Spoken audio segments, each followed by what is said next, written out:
What's going on, everyone? Welcome back to Real Reds Talk, your authentic football fan channel dedicated to Manchester United. And this is your breaking news show and a little bit of transfer talk. Well, to be honest, it's more of just a transfer talk. That's what we're going to do here. We're going to discuss Marcus Rashford's contract situation, potential outgoings in Dean Henderson and Fred, interest in Southampton's Roman Lavia, I think that's his first name. And we've got an update that's literally just come in as I was going live now about Zidane Iqbal. Apparently, FC Utrecht, which is, correct me if I'm wrong, the club that Ten Hag used to manage, he is going out, not on loan, just as a player there. So full, which I'm going to dive into everything on the second. So we've got quite a few things there. Rashford's mega contract, potential outgoings, Dean Henderson, Fred, Zidane Iqbal, and then your interest, your monitoring, your keeping an eye on, all that kind of bollocks on Lavia, essentially, which is Southampton player, Arsenal target. But before I get into all that, make sure you do smash a like on the video, smash a like on the TikTok, get all your questions in. I'm going to dive into as many questions as I can. But yeah, you're absolutely correct there, Lorcan. £1 million for Zidane Iqbal, which I'm definitely going to touch on very, very shortly. But make sure you do subscribe to the channel. Make sure you do smash a like on the video, and we will go through this together. Let me just turn my lighting down a little bit because I am way too bright. And I don't mean in the intelligent sense. So actually, before what I wanted to do is before we get into the talk about Marcus Rashford's contract, and it's nearly signed and absolute mega deal, and there's a lot of variables coming out of it in terms of FFP and this kind of this wage cap that Ten Hag apparently wanted to introduce, which is obviously bollocks now because it just can't happen. Which we did speak to Kieran Maguire on that yesterday. So if anybody missed our show with the football finance expert, Kieran Maguire, mega show. One of the best we've done. Is really, really good insight into the ownership, into transfers, everything you want to know about this summer. He explained it very, very well. So I would recommend that show if you haven't seen it already. The numbers were phenomenal in that one. So yeah, I recommend that, but don't watch that until you've watched this one. So I just wanted to very briefly discuss the transfer market, because this has been something that's been playing on my mind, at least, and a lot of the other lads who I've been speaking to. Just the absolute mess that it is at the minute. Before this window opened, we heard talks that early signings were being done. I mean, we started talking to Kim Min-jae back in October, I think it was. And now apparently he's going to Bayern Munich, or he's a toenail away from going to Bayern Munich. Our main, or Erik Ten Hag's main priority, top of the list, striker, and that's just a target in general out of everybody, was Harry Kane, right? Then we had the midfield situation. Mason Mount still ongoing. Chelsea say they want 70. We bid 40. And then other targets, talk about Rasmus Højlund, but then Bayern Munich apparently in for him as well. It's just an absolute mess, and it's just really not gone how we all thought it would, because it looked so promising at the start. We're speaking to people early. We're getting, the kind of radar on, what we can do this summer. It's nothing's materialised. I mean, what date are we on today? 20th of June, right? Pre-season starts on the 12th of July. On the 12th of July. So, like, early 20s. 20 days, basically, until pre-season starts. And we haven't got one target through the door. We're not even close to breaking through with a target. That's the situation with us at the minute. So, it's so frustrating as a United fan. Watching all these clubs, lapping up players. I think the deal for Manchester City with Gvardiol is very close. They're going to get him through the door. They're going to get Kovacic. Chelsea, as bad as they are, they still get signings through the door. Liverpool have got McAllister through the door. Arsenal very close with Declan Rice. We just twiddle with our thumbs all the time. It's a fucking nightmare, man. This club is just it's just embarrassing. Not even this club. The Glazers are embarrassing. The fucking Glazers are embarrassing. And I, for one, and I'm sure everybody watching this stream right now, unless you're not a United fan, or even if you're not a United fan, you're probably sick of him as well. You're sick of hearing about him, sick of hearing about the ownership situation. It's just, honestly, it's such a mess. Let's have a look. Moondog, first off, your caption on Lavia stating monitoring United was just perfection. Secondly, Lavia would be a brilliant signing for you. I agree, Moondog. Vincent Bullock's in the chat saying hello. Hello to you, Vincent. I hope you're well. Regular on the channel. Saints in the chat saying, boom, finally home. He's had a busy day. Brian Casey, what the fuck? We're selling Iqbal for $1 million. Seriously? That is the rumours to Utrecht. It's like the Jimmy Garner thing. A lot of people weren't happy about that, but there's obviously I'm going to get an Iqbal in a second. We'll talk about Iqbal in a minute. But yeah, Lucas saying Zidane's going Utrecht. Brian Case saying, I believe there's a significant sell-on clause. Not sure for how much yet. I'm going to look into that very, very shortly. Clips saying, hi, how's your day been? Very good, Clips. Thank you for tuning in. Viva Garnacho. Everyone's just loads of comments in the TikTok. The club's for sale. Did you not know? Shut up. You should have kept Sabitzer. Not in my opinion. Not in my opinion. Yeah. I mean, there's some idiots in the TikTok today, so I'm not even going to focus that much on the comments. If there are any nice comments or any actual intellectual ones, then we'll have a chat about it. But I'm not listening to some absolute City fans try to talk to me about fucking transfers and shit. You can get to fuck. Right. Benjamin Wendu. To be fair, no one has signed anyone yet. Liverpool has signed someone. Arsenal's got 2 bids rejected. If we were in that spot, we would still complain and say, pay the money. We need the signings. Right. Let me come back at you on that, right? Because the only reason why United are interested in Declan Rice, who Arsenal are going in for, and Arsenal will probably get, right? The only reason why we're not is because of the owners. It's because no one has a clue what the budget is. Now, Kieran Maguire, who was on yesterday, said, well, there's two scenarios, essentially. They've got a budget for the Glazers stay and then a budget for someone else who comes in. But what is that budget realistically? Because they're broke. They've got no money in the bank. So who can we buy? Because we're not going in for Harry Kane now. Apparently, it's Rasmus Højlund. And now they're saying they want 70 million for Rasmus Højlund. So you're going to go pay 70 million for, you know, a 20-year-old. Mason Mount, we've put 40 million in, even though Chelsea was like, we want 70. Why just 50? Just what we do is we offer money and then we go up like 5 million at a time until we actually give them what they already wanted in the first place. It happened with Harry Maguire. It happened with Wan-Bissaka. It's happened with numerous players. So I'm not taking any of that nonsense that it's just like, it's no other club have signed players, so don't worry about it. It's not bollocks, mate. United have started this transfer window an absolute shambles, and no one can tell me any different. I don't care what anyone says. Sean saying, if we do more monitoring, we'll be in Crown Square for voyiness. Yeah. Everyone who's in the chat now, get your separate words in for monitoring. What other words you've seen linked to him? These are watching him. They're doing this. Honestly, the journalists are running out of words to describe. Make sure you smash a like on the video, by the way. There's 22 people in the chat. Please do leave a like on the video if you're feeling generous. Lucas saying the Glazers need to sell the club. Man, I've lost all faith and I'm worried. Ten Hag will leave. Moondog saying, does any club ever actually disclose their budget?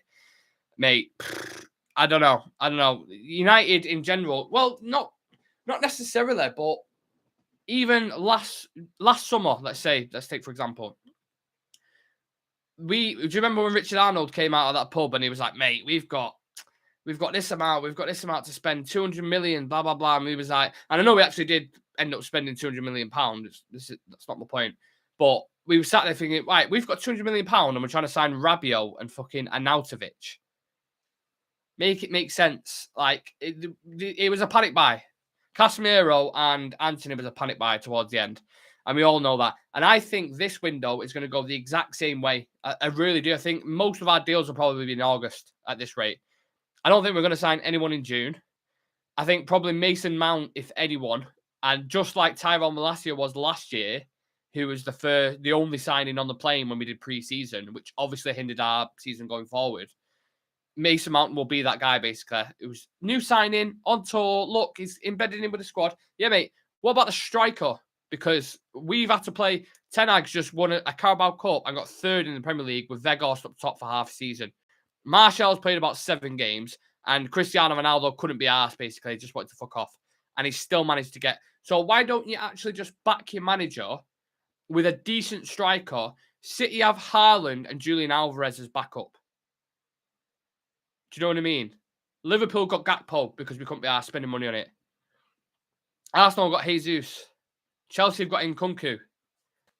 Chelsea, you know what I mean? Like, what are we doing? Why has he not got his main target? Too expensive, fine. Why are you fighting about with Rasmus Højlund then? Get that deal done.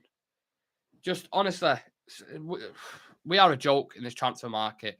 Absolute joke. Right, let's read a few more comments and I'll actually talk about what we should have. There's a bit of a rant there, 10-minute rant about the transfer market. Excited about, appreciating, sources close to, keeping tabs on, keeping a close eye on. Why don't we sign the free agents and sell them in January? Interested in, asked to be kept informed. These are all the words and terms associated with United when we're looking at players. And one of the players that I'm going to talk about, Lavia, is a perfect example of that. The way they've quoted it and the report, monitoring, keeping a close eye on that. Bollocks. Why? Why keep it? You either buy the player or you don't. If you appreciate him, that's fine. Stop all these journalists that are just tying Manchester United's name to a player. It gets all the fans excited and they're like, oh, actually, yeah, it's decent profile, decent scouting. I've watched him before in the Premier League, looks good. And then it's like, yeah, Vegas, loan, safe, nice one, mate. Benjamin and Wendy, we understand the striker market is volatile. Who can we sign to become an instant banger? Is it Ramos from Benfica or Rasmus Højlund? I think you mean there. Look, if you're going to pay £70 million for Rasmus Højlund, you might as well pay the money for Gonçalo Ramos. You might as well, because I think Benfica are willing to take less than his release clause, which is about €100 million. For me, personally, Gonçalo Ramos is that bit further down the line than Rasmus Højlund. Rasmus Højlund's a little bit more raw. You know, Gonçalo Ramos has done it in the World Cup. He's done it in the Champions League. You're getting more experience there. And he's probably a better... this isn't just what you want from a striker, of course, but he's probably a better presser as well.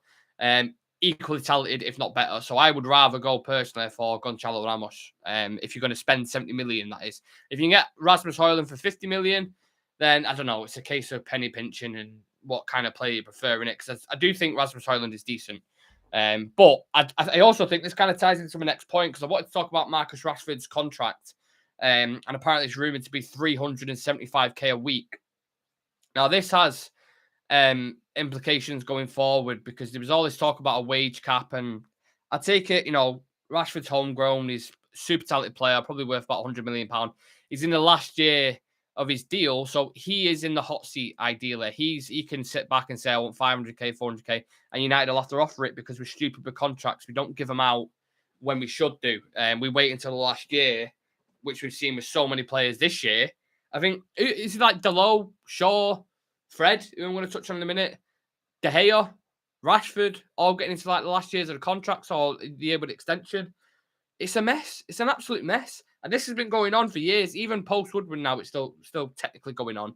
But especially during his reign, the contracts he were given out were just so bad. So bad. Like 6-year extensions. Giving a keeper 375k a week is absolutely criminal. That should have never have happened. Martial's on about 250k a week. Maguire 80 million, 200k. Like this, you can go through the lot of them. But anyway, I'm going off on a little bit of a tangent there.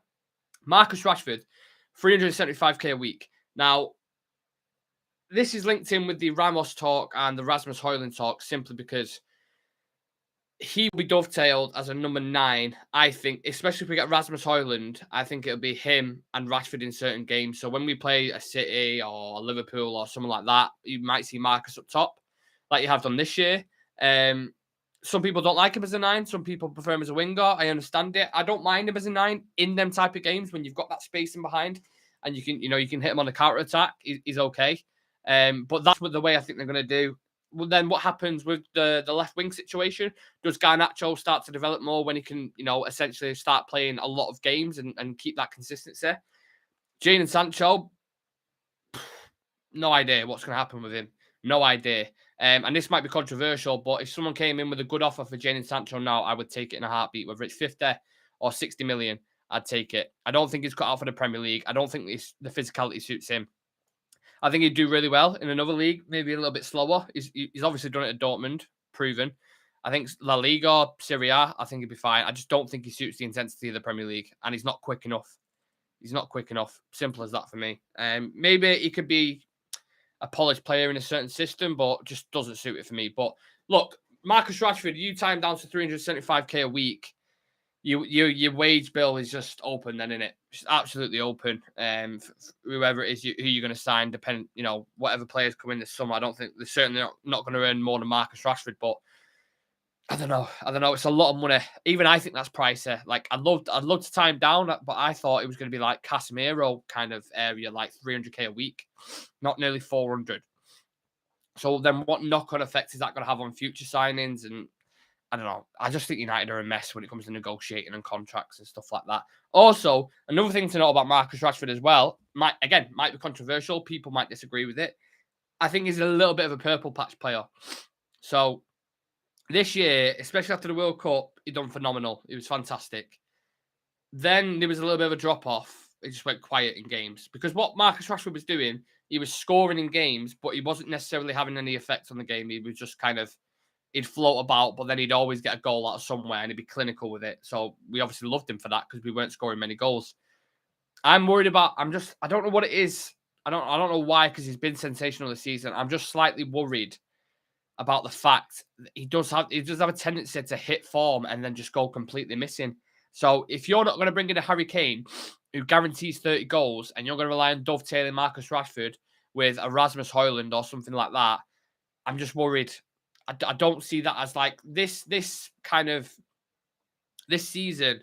You're supposed to be challenging. We finished third and we won a trophy. If you go spend £200 million, the expectation's going to be, you know what I mean? It's got to be a little bit higher than that. Will we do that with them too? I don't know. I'm not entirely sure. Let me read a few comments out because I've been rambling on a little bit. Dan Errington saying Ramos was poor after the World Cup. Why aren't United going for Osimhen? Too expensive. Too expensive. If we're trying to haggle Rasmus Højlund down from 70 to like 50 million, we're trying to spend 40 million on Mount. Do you think they're going to go spend 130 million on Osimhen? Not a chance. Not a chance. Peter Shabangu saying Zidane Iqbal gone. Broken heart emojis. Not too happy about that. Red Devil Yannick saying we can hope we can get Kane on a free and Mount on a free next year. Thing is with that though, Red Devil Yannick, there'll be much more competition then. It's not just United in the market. And what happens with United when we go in for players when there's competition, we never get them. Usually. We never do. Sam saying because he cost 120 million plus. All right, yeah, read that out. Rashford needs experienced players around him who can push him. Demand more from him so he could be kept on his toes. Imagine if he has Keane, Gerrard, Lampard playing behind him, demanding more. Right, let's read up some TikTok ones. There were some idiots in the chat before, so I was like, nah. And you know what, Brandon just made a really good point. He's broke up with his missus again as well. And last time he broke up with his missus, with all due respect, he was pants. And he was last season under Ole. He was just absolutely shit, mate. Dave saying I'd taken Tony before the whole betting scandal. Yeah, that's an interesting one for January, isn't it? Very good shout. He's got 2 more league goals than Ollie Watkins, 100 million. You referred to Rashford there? Rashford is a £100 million player. I'm not really sure what anyone says. It's the same 7 or 8 names that rotate each week being linked to us. That's what a journalist, I promise you, we discussed this on the channel before. They sit back and they go, right, let me get my pad. They'll go, pop the fingers on, let me get my specs on. And they'll go, right then, so past month, who have we had linked to United? Ramos, yeah. Højlund, yeah. Osimhen, yeah. All right, so who can we go for? United monitoring Vlahovic of Juventus. Last year of the deal could be done £60 million. United monitoring. And that's basically how that shit works, pretty much. Just names to generate interest. Tie United's name to someone, generate interest. That is what they do. Most of them, 90% or 95% of stuff you see on Transfer Talk, Paper Talk, it literally is Paper Talk. It's just crap. Someone's kind of kerfuffled it up from somewhere and trying to sell it as like, oh, we're in for this player, blah, blah, blah. Which we're not. We're not. Grace Sheridan saying, so would put Rashi down the middle with Højlund as backup, maybe bring in a more creative winger or tracks back. Yeah, I wouldn't mind that. You know, one player I really wanted, and the fact that he's, what do you call it? The fact he's gone Liverpool really pisses me off because that he's basically the reason why we got Vegas, because we couldn't afford him. I wanted Gakpo because Cody Gakpo can play as a 9, can play as a winger, can play as a 10, can play as an 8. Like, he can play everywhere. And you can see now why Erik ten Hag wanted him. He would have been perfect for us, but look, he's a Liverpool player now, so it's not great. Rasmus last season scored 9 goals, 80 million. Osimhen scored 26 goals, 120 million. Yeah, but Osimhen, I'm not saying he's not worth 130 million. I'm not saying that. I'm just saying United's budget it won't stretch like that. Maybe if Sheikh Jassim comes in, puts in significant funds, it can happen. But as it stands at the minute, it's not. And also, Rasmus is a few years behind in development than Osimhen. Do you know what I mean? Tell you don't believe, Mr. Writer. Shah Sam saying what's going on with the Anthony story. I haven't heard anything about that. News broke, didn't it, about his ex-missus, I think it was, claiming violence against her and stuff like that, domestic abuse. I don't know. I've not heard anything about it, so we can only play it by ear at the minute, can't we? And then kind of address it when it comes to it. Someone asked me about Greenwood before. I don't know where the comment's gone. I think it was Moondog. Opinion on Greenwood coming back into the fold. Listen, if he came back to Manchester United I would not support him. He could score a goal in the 90th minute in the Champions League final, and I just wouldn't celebrate it at all because I don't want him at the club. I don't think he should be at the club. If we want to loan him out, send him to Italy, Turkey, Spain, and get some money for him, fine, do that. Because legally he's allowed to play. But for me personally, I don't want to see him at the club. Everyone's got entitled to opinions. I appreciate everyone thinks different. For me, no. And I think most of the lads agree on the channel as well, to be fair. So we're kind of in unison with that.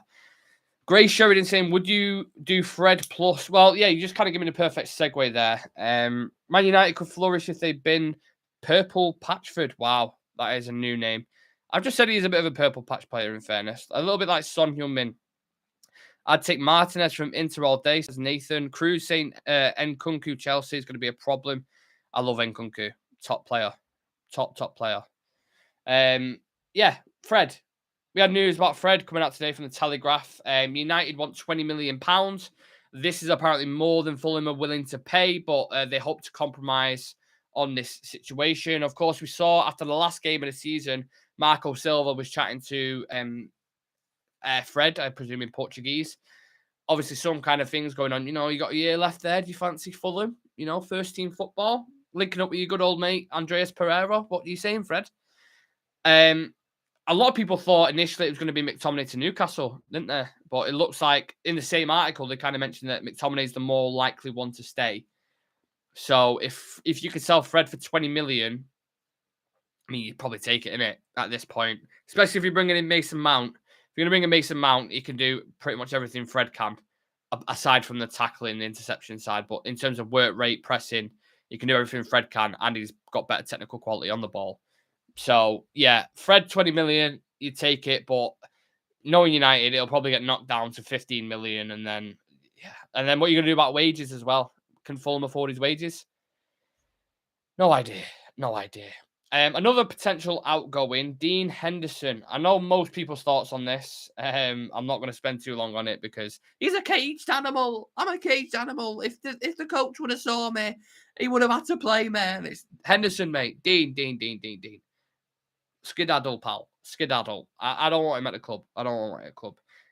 Very important for FFP reasons as well.